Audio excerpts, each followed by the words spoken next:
दोस्तों नमस्कार। दोस्तों मैं सतवीर सिंह अपने यूट्यूब के भारत लिंक ग्लोबल चैनल पर लंदन से आपका स्वागत करता हूं। दोस्तों ये बात है 2020 की। सोनीपत में एक परिवार रहा करता।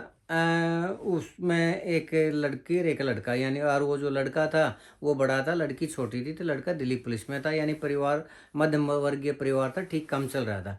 तो वो लड़की ने अपनी एजुकेशन पढ़ने में इंटेलिजेंट थी, तो अपनी एजुकेशन को आगे बढ़ाने के लिए उसने पानीपत के आर्य कॉलेज में एडमिशन ले लिया। लड़की का नाम था काजल। तो एडमिशन ले लिया तो कंप्यूटर एजुकेशन की वो लेने लगी, ट्रेनिंग लेने लगी, पढ़ने में ठीक ठाक थी। तो वहीं पर एक गन्नौर का एक लड़का हुआ था अंकुर नाम का, तो वो एसडी कॉलेज में पढ़ाया करता है। तो पानीपत का और इसका सोनीपत का एक ही रास्ता है, तो बीच में गन्नौर आता है। तो गन्नौर आते जाते बस में मुलाकात होगी, उनकी मुलाकात होगी तो धीरे धीरे दोस्ती होगी, दोस्ती होगी तो फिर जो आजकल के बच्चों में होता है प्यार जिसको बोलते हैं वो हो गया।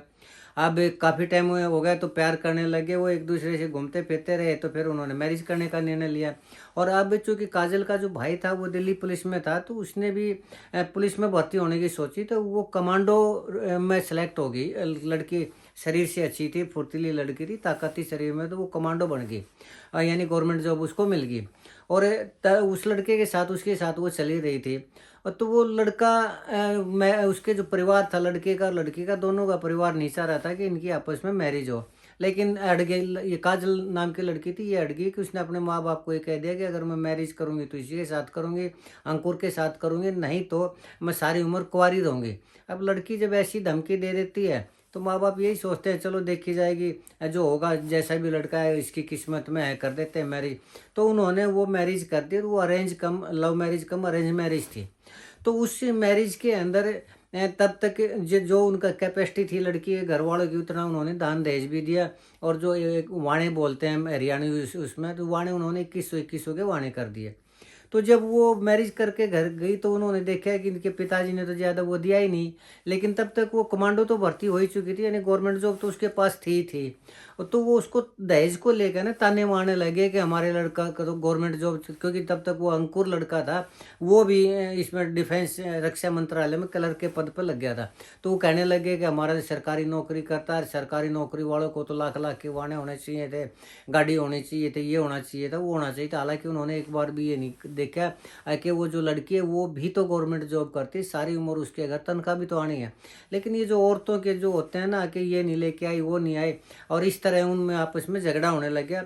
और धीरे धीरे तो सब कुछ ठीक था। शुरू में तो जो अंकुर था वो भी अपनी पत्नी का, काजोल का पक्ष लिया करता, लेकिन फिर भी वो अपने माँ बाप के, उसके बाद माँ बाप के साथ होकर वो भी उसके साथ झगड़ा करने लग गया। और ये जो अंकुर था ये अपनी नौकरी के साथ साथ फर्जी काम भी किया करता। ये बच्चों को पुलिस में, दिल्ली पुलिस में भर्ती करवाने का, पेपर लीक करने का, ये इस तरह का भी काम किया करता है। और उसके मेरठ और रुड़की में 2-3 जगह सेंटर हुआ करते हैं, वो बच्चों से मतलब फ्रॉड करके आजकल ये जो पेपर लीक करवाने का मामला चल रहा है वो कर लिया करता है। और वो एक बार फंस गया पुलिस के। तो लेकिन इस तरह के जो बच्चे होते हैं वो खिलाड़ी होते हैं, तो वो पुलिस से ले दे के या किसी भी तरह की सेटिंग करा के वो बच गया। और इस चीज़ का काजल को पता था नहीं। तो जब उसको पुलिस का वो सारा पता चला, तो अब क्योंकि उसके साथ तो मैरिज कर चुकी थी और तब तक एक बच्चा भी हो चुका था, तो अब वो करे क्या। अब वो तो चुप ही रहने के से और क्या। लेकिन वो जब भी उसका घर वाला था, यानी जो अंकुर था, उसको मारता पीटता, तो वो एक बात कह दिया करती अपने डिफेंस में कि अब की बार तो तू मेरठ वाले केस से, रुड़की वाले केस से बच गया, लेकिन अगर मैंने पुलिस को मुंह खोल दिया ना तो तेरी सजा हो जाएगी। तो इस बात से एक तो वो अंकुर चिढ़ने लग गया, और वो डर भी गया कि पुलिस में, वैसे इसका भाई भी पुलिस में है, अगर कभी इसने एफआईआर दर्ज करवा दी तो तू जेल के अंदर जाएगा। तो उसने सोची कि अब कैसे इसे पीछे छुड़ा जाए। और तब तक वो किया क्या उसने कि जब उसकी मैरिज थी तो एक तो उससे 10 लाख का लोन निकलवा लिया, क्योंकि वो पहले गवर्नमेंट जॉब में लग चुकी थी, कमांडो हो चुकी थी। तो उस 10 लाख में से 5 लाख रुपए तो उसने अंकुर को दे दिए थे, और 5 लाख रुपए दे दिए थे अपने घर वालों को मैरिज के लिए। तो 10 लाख का तो वो लोन वो उसकी किस्त में से जाने कटा करता है। और फिर उसमें प्लानिंग करके ना अंकुर ने उससे कार का भी लोन करवा लिया। यानी जितनी उसकी 45,000 रुपये तनख्वाह थी वो सारी की सारी किस्तों में कटने लगी। तो इससे वो भी परेशान रहने लगी कि इधर से तो गवर्नमेंट जॉब कर रही है, घर में कुछ आ नहीं रहा, जेब में 2 पैसे आ नहीं रहे, और इन्हीं के घर में वो करने लग रहे हैं। और उधर से उसकी सास थी, ससुर था ओम प्रकाश, और उसकी जो सास थी वो ताने मारने लगी, रोजाना उसको ये कहने लगी तो जैसे औरतों के होते हैं कि भूखे के घर की है, ये है वो है फलाना है, तो इससे वो थोड़ा हाथ टूट भी गया। और जब उसको बच्चा हुआ तो उसके ससुराल वालों ने काजल को घर से भी निकाल दिया था। लेकिन जो काजल की माँ थी उसके पास जाकर रहने लगी और वो थोड़ी उसकी केयर वगैरह करने लगी। लेकिन फिर थोड़ा समझौता समझौता हो गया, वो फिर रहने लगी, इकट्ठे रहने लगे और वो दिल्ली में लोधी गार्डन या कोई इस तरह की जगह वहाँ किराए पर रहने लगे। लेकिन फिर वही बात कि झगड़ा उनके अंदर होने लगा और फ्रस्ट्रेशन काजल में ये आ चुकी थी कि वो गवर्नमेंट जॉब किया करती, अच्छी उसके ऊपर थी, कमांडो थी, लेकिन फिर भी सारी अंकुर के घर के लिए जो लोन लिया था, जो गाड़ी का वो लिया था, सारी की सारी तनख्वाह वो उसमें कट जाया करती लोन में, तो उसके पास कुछ बचा नहीं करता। ऊपर से मार पिटाई अलग, तो वो उस चीज़ से वो भी दुखी हो चुकी थी, उसको समझ में आ नहीं रहा था करे तो क्या करे।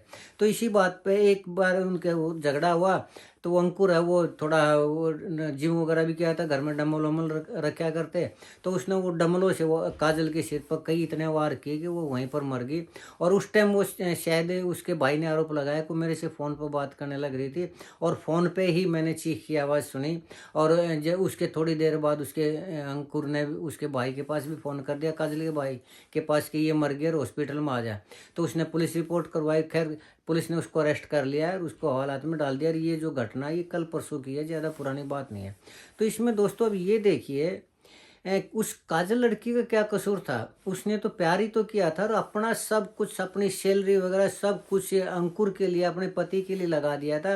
मैं जब कुंवारी थी वो, उस टाइम भी उसने 10 लाख का लोन दे के लेके ने अपनी सैलरी से, और 5 लाख रुपए तो अपने होने वाले पति को दे दिए थे, बाकी 5 लाख अपने घर वाले, अपने परिवार वालों को दे दिए थे। तो ये बताइए, ऐसी लड़की जो दोनों पक्ष का ध्यान रखती है और अपनी सैलरी में से लोन एडवांस लेके ने भी वो काम चलाना चाहती है, दोनों परिवारों को एक साथ वो रखना चाह रही है, वो लड़की अगर थोड़ा सा सांवला उसका रंग था भी, पहली बात तो ये कि अगर उसका सांवला रंग था तो वो 3 साल तक उन्होंने 2020 में मुलाकात हुई थी, 2023 में उनकी मैरिज हुई थी, तो 3 साल तक क्या उसको काला रंग दिखाई नहीं दिया उसका वो? और जिस मैरिज के बाद ही काला रंग दिखाई दिया, और उसी के पैसों से मैरिज करी, उसी के पैसों से गाड़ी चला कर ऐसी करने लग रहा है और उसी का फिर मर्डर करता है। तो ऐसे समाज के अंदर ऐसे आदमियों का क्या हो सकता है? ऐसे हमारी जो लड़कियां हैं वो कैसे भरोसा करे, किस पे भरोसा करे? जो लड़की के माँ बाप होते हैं वो क्या अपनी लड़कियों को लव मैरिज किस लिए इजाज़त देते हैं कि कल को आज तो वो लव के नाम से मैरिज करते हैं, कल को फिर उनकी जान भी लेते हैं। तो ये समाज के अंदर पता नहीं कैसा चलन है, सहन शक्ति हो नहीं रही, एडजस्टमेंट हो नहीं रही, कंप्रोमाइज़ हो नहीं रहे, और 1 मिनट के अंदर मर्डर कर देते हैं। और जेल भी अगर काटनी भी पड़ती है, अगर इस मामले में अंकुर को भी जेल होगी, उम्र कैद हो जाएगी। तो लेकिन अब ये तो देखिए, उसको तो उम्र कैद हो जाएगी, लेकिन अब उस बच्चे का क्या कसूर है? जो काजल का बच्चा था, अभी छोटा सा वो बच्चा है और उस टाइम वो प्रेग्नेंट थी, तो उस वो बच्चा भी मर गया और वो भी मर गया। तो एक तो वो बच्चा यतीम हुआ, अब वो नौकरी गई अंकुर की, वो अलग से गई, और जो अब जेल में कटा बच्चा यतीम होगा वो अलग, और जो उसके वो भी अरेस्ट कर ली, शायद उसकी ननंद और सास ससुर भी शायद वो कर लिए हैं। तो अब उस बच्चे का क्या भविष्य होगा, ये सोचने वाली बात है दोस्तों। तो समाज के अंदर आजकल पता नहीं इतनी कड़वाहट कैसे फैल गई है, इतनी नफरत कैसे फैल गई कि 1 मिनट के अंदर पति पत्नी का कत्ल कर देता है, पत्नी पति को मार के ना अपने प्रेमी संग भाग जाती है। अभी एक खबर आज और सुनी थी कि झज्जर के अंदर या कहीं अपने पति का वो भांजे से कत्ल करवा के न 13वीं वाले दिन वो उसके साथ भाग गई, अपने भांजे के साथ।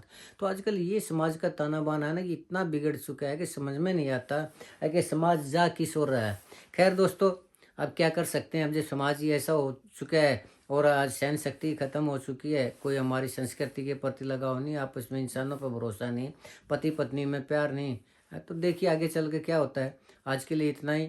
मुझे उम्मीद है कि आपको मेरी ये वीडियो पसंद आई होगी। अगर आपको लगता है कि मेरी वीडियो ठीक थी तो आपसे अनुरोध करूंगा कि आप मेरे इस वीडियो को लाइक करें, शेयर करें और कमेंट करें दोस्तों। और चलते चलते एक निवेदन और करूंगा कि मेरे चैनल को ज़रूर सब्सक्राइब करें। आपने मेरा ये वीडियो देखा, इसके लिए आपका बहुत बहुत धन्यवाद। नमस्कार, जय हिंद, जय भारत।